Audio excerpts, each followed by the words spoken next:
नमस्कार दर्शक बंधु नववर्षर हार्दिक अभिनंदन। ए वर्ष आपणकर शुभमय हेउ।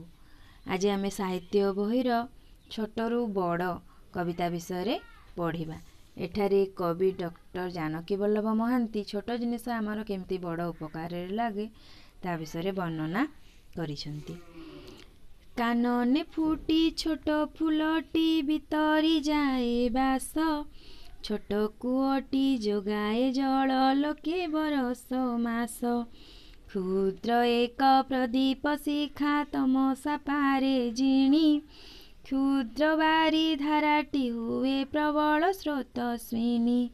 पुलक आणे क्षुद्र गीति लक्ष जन मने, अमीय ढाले ललित स्वर विधुर बहु प्राणे।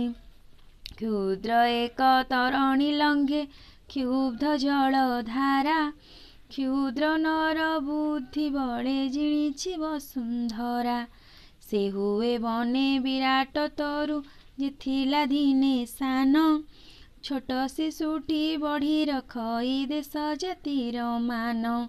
क्षुद्र जाहा निहित तहि संभावना बहु, साधना बळे सकति जोगे विकास लभे सेहु।